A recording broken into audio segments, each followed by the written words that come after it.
Sarah Michaels is a group expert with the Brumby Action Group. Now, that's not a not-for-profit association of, I think it's about 30-something thousand members, more, whose purpose is the preservation and conservation of wild living Brumbies, their habitat and ecosystems. Their purpose is to protect mobs of wild living Brumbies, acknowledging the heritage value of these simply magnificent animals. We're going to talk to Sarah today about her recent trip to the National Park, the Rallies, the petition, and going forward. Now, I'm going to play, before we get into Sarah, I'm just going to bring this across here. We have one of Sarah's videos here. It just goes for about a minute, and we'll come back and we'll talk about it. This is the Country Telegraph.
Absolutely beautiful. Sarah Michaels, thank you so much for joining us.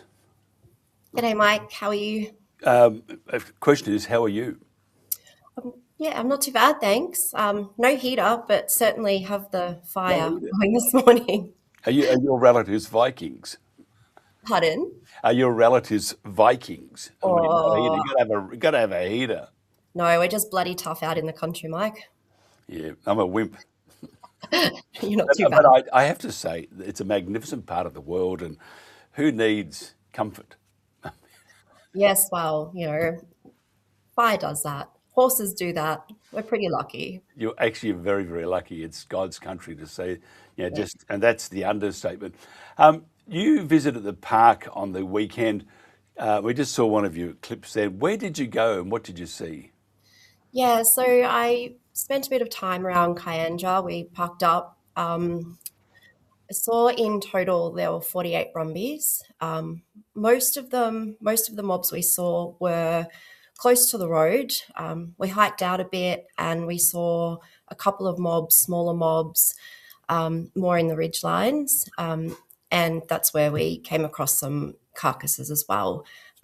Those carcasses that we found have already been accounted for. And in any case, that wasn't the purpose of my visit for that day. My purpose was to, I suppose, inspire people to keep up this fight. There's very few Brumbies remaining, and now more than ever, we just really need to do everything we can. We're in that 90-day window now before the next cull, and we've got our work cut out for us. Yeah, sometimes I despair because the position we're in, and by the way, I'm a bit like a blow-in. I didn't know what was happening, and there was a story that was on one of the news feeds, and that was the first one we did, and we looked at it, we thought, what a terrible thing to be happening. Surely this is not right. And the further we dig into it, further we understand that it is not right. It is worse. And the corruption and the bullying, the threats and all that coming from those saying that, we're peddling misinformation. It's just appalling. These are our leaders. These are people who are supposed to be leading us to the future. At the moment, you'd probably say we're going to hell in a breadbasket, as they would say, and very quickly. November, which is the charter of the next one. I've heard whispers it might be brought forward. We have to do a lot more, and I don't just mean you and all the other groups, but Australia has to do a lot more to put a stop to this, because if there is only they've been varying in numbers around 90 or whatever, maybe a couple of hundred here or there, the next cull will be a disaster, to say the least. ISC says they don't want any horses in the parks. The ISC can go get stuffed. Who are you? You pack of bridge gluers. They're very stupid people, but they have the ears of a very stupid government. And the federal government is not to be exonerated either. They're just as bad. They're all feeding funds, and the opposition in New South Wales are going to pour a lot more money into the ISC and stuff. So they're all stupid, bad people. But if the whole of Australia says stop, then they will stop. And we have to get our message out, not to the already converted. We need to get it out to the public. How do we do that? Yeah, well, the rally on the weekend was a great start. I mean, and we've had rallies before. Rallies have been happening for a long time. The energy was different on the weekend, Mike, particularly seeing our young people show up. We're finding that young people are speaking more and more about this.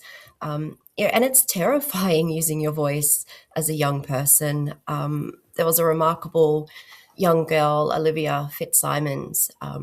She came along with Jeff Court, who you've had on the show before. And she spoke about her perspective.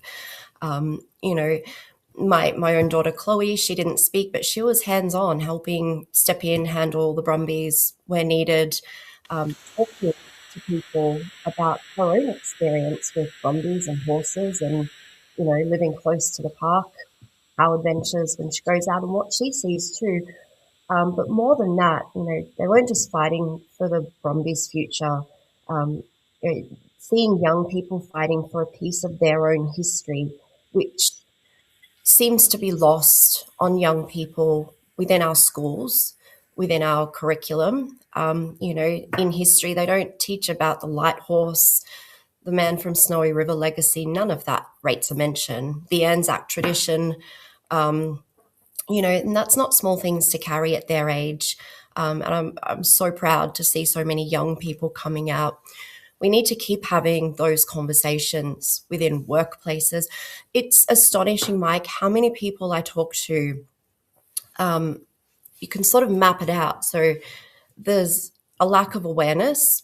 Then they become aware and they're like, oh, but, they repeat those rhetorical questions that turn up in slide decks presented by Invasive Species Council at symposiums.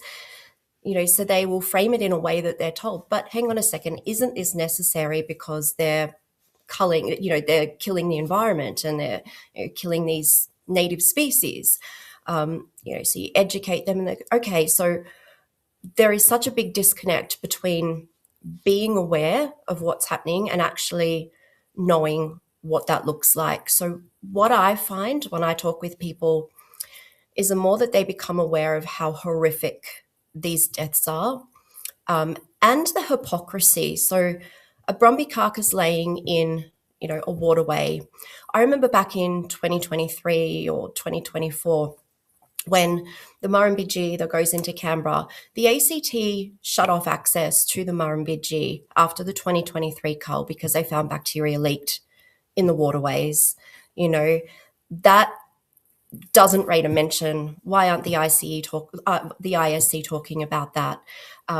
So it's about empowering people with knowledge, not within the framework that's given to them by the Invasive Species Council at these symposiums, because there's such a danger in that. They're so misinformed. Tell me about the rallies. We've been invited to one at Byron Bay, which is a bit closer than the Snowies. It's only closer by about 1,400 kilometres. Yeah. But again, we'll be there lots and lots of times in the Snowies because we have to do what we can do. So Byron Bay are going to have one in a couple of weeks' time. on a Yeah. Sunday, I think, which would be fantastic, and we're hoping to be there. Tell me about the rally at Parliament House. Which rallies? Oh, the Sydney rally Yes. this week. Yeah. So I understand that coincides with the reading in Parliament of the petition. I think I'm not overly across those two rallies. Sorry, Mike, but I know that there are two happening this week. One, I think, this afternoon at 4 o'clock, and another one tomorrow, I believe. Any exposure, particularly, in Sydney near Parliament House, I think is good. And we're seeing more people turn up to these rallies. More people turning up with their voice, with their placards, not afraid to speak out. So I will be following those rallies, but I'm not a part of them. Let's just, I want to chat about just quickly the rallies on the weekend. We were at Tumbarumba. Yep. Well, I have to say, magnificent town, cold, and the people were magnificent. The magpies were deceptive. I had a bag of twisties. I popped into the car to get some twisties, the essentials. Grabbed those twisties, and I thought, oh, there's one magpie. Nice magpie. So I gave it a twisty. And then the magpie's brother popped in. I gave that a twisty. And there were so many magpies at the end that I was giving a twisty to each of them. Some came back for seconds, those gutters. Oh. But I ended up having like a quarter of the bag of twisties left. And I said, that's it. The wife would like a twisty too. So they lose out. But the rallies were just, I found they were very, very heartfelt, and they were very, they were very moving experiences, and the people there were just your ordinary people. Yeah. The rallies are very, and again, it's the same as you looked at COVID and stuff like that. The legacy media and alt media in some cases showed them as two grannies or two grandpas with a sign with incorrect spelling or something. Yeah. They're good people, but they don't understand reality. And that's what they do. They looked at Channel 9, and the other Channel 7 did the same. They would portray the rallies as being well-meaning, but really not quite up there between the ears sort of people. And Yeah. at the ISC, they'd always have a grab from Jack. Jack would be there. Bullshit. Anyway, he'd be there, and he would have the sensible bit, so that was a slant. How do we get through that? Because if we are trying to attract the public, and the public would see a stop the cull, and they would go then onto YouTube or watch the news. They see that with these well-meaning but not quite altogether people, with one sign painted with bad spelling or whatever. That's what they see, and then they see that these ferals, these terrible, terrible creatures, they're doing awful things to the national park, which it's not. How do we get through that? Because that is pure, as Jack would say with a slight twist of words, that is pure horse shit.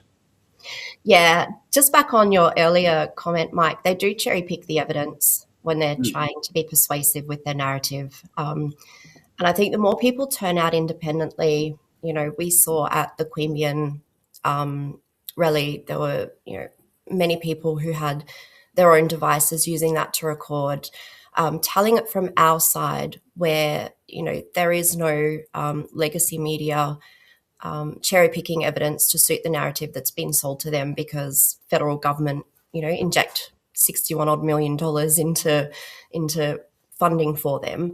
I think it's also about challenging the status quo, which more people are starting to do now, whether that's online, whether that's writing into the editor in local newspapers, or whether that's writing directly to ministers. People are challenging that status quo, and that's what we need to be doing more. You know by now, Mike, that I'm a very pragmatic person. I take a very pragmatic approach to this. Everything's factual, rely on your facts. Your facts are there, rely on your facts. And where there is an opportunity, for example, when I did that digging into Richard Swain recently, he's an ambassador for the Invasive Species Council. He also owns and operates his own, river tourist business too.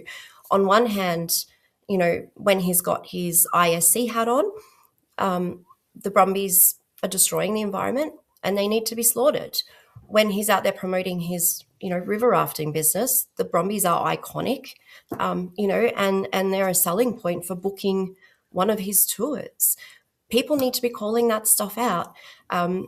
With my own investigations, I purposely make them public so other people can share them, use them, distribute them, and encourage people to dig further. The more people we have doing this, the more we will be able to find. And it's been astronomical, the number of people that have reached out, over the last couple of months saying, what can I do to help? Or, I was reading this and I found this. Is this of any use? So we're really big on collaboration, Mike, as I've said before. We've got to keep challenging the status quo and keep calling out Jack Goff's bullshit, because it is. No, in horse shit, please. Pardon me, sorry. Horse shit. No, it's there are no bulls there. It's just horses. Oh, according to Jack, there is cattle, cattle now. So, in all fairness, though, I'm being very serious here, Sarah. I did see a couple of cows. They were in the flock of pigs that flew by. So there are no. But now, here's a question. Have a listen. Nothing. Where are the politicians? Because that's Sydney, Canberra, all over the country. Yeah. Where? Shh. No, I thought I heard Angus there, but no. Oh, I heard crickets. Yeah, cricket. No, and sorry, the timing of that. Where are they? The timing of that was completely coincidental. That wasn't directed at Angus. Look, Angus has come out. Yeah, but he stopped. And people are questioning that, Mike. They are questioning whether this was a grab for votes. And I'll be honest, they can't help to question that. Again, I'm a realist. I'm a pragmatic person. I've asked the same question myself. 22nd of July, you would have seen I wrote to Callie Sloan. Point blank, what is your position on this? It's out there in the public. I've written to Albanese a few times now. I've shared those, encouraged people to adopt it, send their own letters, which they do. Unlike Albanese, where I just got a machine-generated, form response, at least somebody from Callie Sloan's electoral office wrote back, referred it through to her, and still nothing. We've heard absolutely nothing at all. I am following up with Callie Sloan. There are politicians, as I said the first time I came on here, Wes Fang, love Wes, absolutely amazing bloke.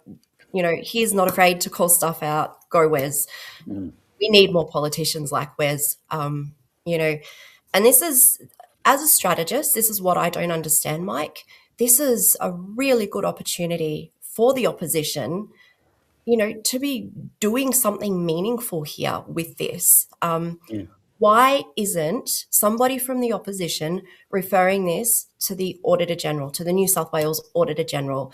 Forget ICAC, forget, when we get FOIs, when we get GIPPers, they're so heavily redacted, you can't make head nor tail of them.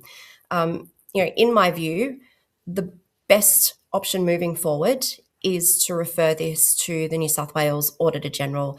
That can only come from a sitting member. We've put that question out there when I came and visited you at Brett and Diana's. I sort of floated that.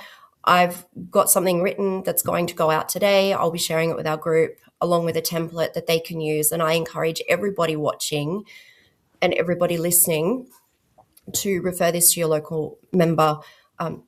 Let's get some pressure. Let's get this referred for an independent audit. And I do say that with some authority. I've sat on many audit teams before. Receiving an RFI from the Auditor General isn't something that you can just redact, blackout, send back. And I think, in my view, that's our best way forward. That will take time, of course. So we need to continue challenging the status quo wherever we can. And obviously it's working. There is tangible evidence behind that to show that this is working, because the ISC supporters are coming out in droves. our attacks, I mean, I've spoken to you 6 weeks ago when we started to see some of those attacks escalate after our first interview on 22nd of June. They are not just daily, they are multiple times a day. For myself personally, I was over in Canberra doing some shopping one day and I heard somebody say to her partner, "Oh, look, there's your friend. There's the crazy horse lady." So I just laugh at that. That's great. That means that we're having an impact. The notion that Jack Goff has gone quiet, we've got another spokesperson now doing the talking about the WA Brumbies, purportedly problematic. He's gone a little bit quiet. So I think that pressure is working, and I just encourage everybody to keep up with that pressure. Yeah, I think his members, the ones that were, their past job was to glue themselves to Sydney Harbour Bridge, and that's what they are. They're a bunch of very stupid people. They are incredibly stupid. I mean, I'm actually embarrassed to be a human around these people. Incredibly stupid people. And the ISC, and that's what we need to, you're right, an audit. I would go one step further, I think, a Royal Commission, because the amount of money that's involved in the fraud. 1,095 horses, one horse is terrible. And I say that sincerely, but 1,095, which is pure horse shit. Exactly. There's not 1,095 horses strewn through that park, Mike. I'm telling you. It does equate to a great chunk of money. And now, if you look at Malcolm Turnbull's Snowy 2.0, because that's his, "Oh, I love it. It's my love child. Look at me. I'm leaving this to my legacy, or for my legacy." And he, Malcolm Turnbull, with 2.0 is the one that's doing enormous damage to the national park. I often wonder, though, maybe the others are a bit nervous of Malcolm, because Malcolm Turnbull had a fair clump of power, and he probably still does behind the scenes. "I'll anoint you to be a creep. I'll anoint you to be a creep, just like I was." Anyway, that's anything's possible, Mike. All this is possible and most likely probable because we're talking about enormous amounts of money, chunks of money. And you put everything from the renewables to the horses and privatising the park and stuff. Put it all collectively. You're not talking about billions. You're talking about trillions of dollars. And when there's such money, huge amounts of money floating in the ether, you're going to have that stench of corruption. Just quickly, somebody wants to find out more about you. Of course, you'll tell us. What do we need to do? How do we get our message now out to the entire population to say, just do us one favour, go and look at the real facts, ask for the evidence. How do we get that out? Oh, look, it's been really tricky. That's been our message all along. Look at the evidence, ask those hard questions. Everything from writing to ministers, there's a myriad of people who have done that. It falls on deaf ears, crickets. Until you guys came along, we didn't really have a platform. You guys have given us a voice, and that is something that we are enormously grateful for. I think, continue to speak out, use the platforms that are available, and there's so many of them. Find one that aligns with your values. Become empowered, continue writing to ministers, attend rallies where you can, but in a measured and practical way, call out the lies. If people, there's so many people out there who are short on time, that's us as well from time to time, but there is always somebody willing to, speak or write to politicians if somebody doesn't quite feel comfortable with that. If people have ideas, come to us, let us know. We can work together. I think we've just got to keep chipping away at this. I'll follow up with Kelly Sloan's office this week. And as I said, I'll put the letter out there today to the Auditor General. I'll share that along with the template, encouraging everybody, perhaps if there's a mass inflow of letters to local parliamentarians, hopefully with any luck, we might get an audit, because it certainly does deserve to be audited. And just on that point as well, with the money, and it goes back to something that we spoke about a little while ago, it astounds me that many of the people supporting this cull are also taxpayers, and why aren't they asking the questions about how their money is being spent? That's lost on me. I don't understand why they don't care about how their tax dollars are being spent. There is so much wastage in this country, and not just with the Brumbies. It's got to stop. Use your voice at the polls. I cannot stress that enough.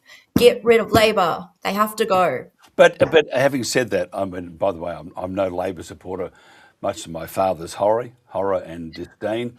But he used to sing me songs from the Labor Party. It's like, oh, Dad, stop that. They sound terrible. But if you look at the opposition, they're going to, I think, $300 million to continue.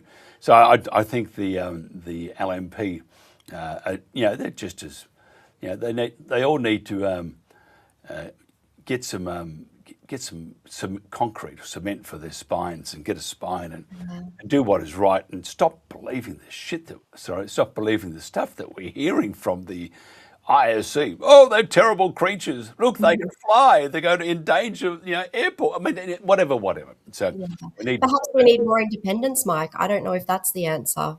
I don't know, but I think it's very hard, because once you're fighting against the party machine, there's lots of headaches. They have huge donors. If you look at it, we have donors. We have a independent here, and she's doing it on her own bat. The others, they get support from all sorts of very rich people. I think they push the narrative, don't they? That's exactly why donors step in. It's to push. But I think what we need to do is, and at the moment, we need to be a collective voice, not a voice of kings or queens. And we need to do a lot more, become more collective. And I think there's so many good-meaning people and organisations, and this is where we have to be strong and forget all sorts of other issues and just do what is right. The only issue is stop the killing of the Brumby. There is 100%. nothing else. Nothing else. We can't let these guns be fired in November. We just can't. There is nothing to substantiate any further culls. There's nothing to substantiate culls that have occurred, but there is absolutely nothing whatsoever to substantiate any further culls going ahead. As I've said it before, Mike, I'll say it again. I stand by it. They're currently in contravention of the Act as it stands, and we know with that article from the Albury rally a couple of weeks ago, Jack Goff came out, said eradication. We knew it. We called it years ago. It's now on public record. We've got to stop it. Not one more bullet fired. Interesting. You said Jack Goff came out. I thought, oh, hello. But sorry. But, king one day, queen the next. Who knows? Thank you so much for your time. Again, somebody wants to find out more about your organisation. Where do they go to? Yeah, just come over to Brumby Action Group. We're the group with about 33,000 members. There is another imposter group. I'm not going to comment on that or give them any airtime. Brumby Action Group. I'm on Facebook. My email also smichaelsconsulting@outlook.com. Feel free to get in touch. And again, so grateful for everybody who has come forward with information and offered to help. And I encourage that. I encourage people, to keep asking questions. It's so important. I totally agree with you. I want to give you a big hug right now. Couldn't give you one last time. You disappeared. I looked around. There was nobody there. I saw your children one stage rolling on the, I think people called it grass, but it looked like... Oh, they were too busy up bloody getting ice out of the puddles and coming back down. I sat there. I'm sure they're going to call the police. I thought I was doing something rude under the table. I was shivering. I have never been so cold in my entire life.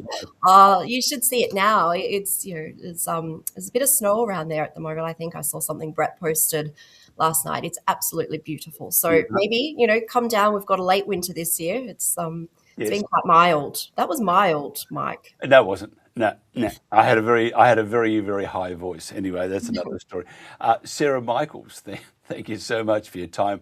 Thank you. This is the Country Telegraph. We're going to play that video from Sarah's one more time. There are other videos, by the way, on Facebook, and everybody's circulating these. They are very beautiful, and they do bring a tear to the eye. I think one of my I go through certain things before I start, and one of those is I usually have a good ball, because there's always a song. We just played a song before from Seahorse Seeker, and they are also meaningful. And you think, why is this happening to these absolutely gorgeous animals? Anyway, I'm pretty tough. Like, I'm tough as nails. It I'm takes not. it takes I'm not. takes a lot to break me. But I like, full disclaimer, Monday night I got back home and I just, yeah, it's harrowing. The energy's changed up there, and those poor horses, they are carrying so much trauma, and we just need to keep fighting to make sure that they don't have to carry any more trauma brought to them by these horrible humans. We need to give each of us a hug, and then extrapolate to the horse and give them a massive hug. Yeah. One horse on the broadcast at Tumbarumba, it started to nibble my neck, and I thought, oh, hello, my wife's feeling quite affectionate today. But I realised that my wife hasn't got those ears and the long now anyway. But they're magnificent creatures, and They really are. They just are incredible. God's creatures. They are. Thank you so much. This is the Country Telegraph.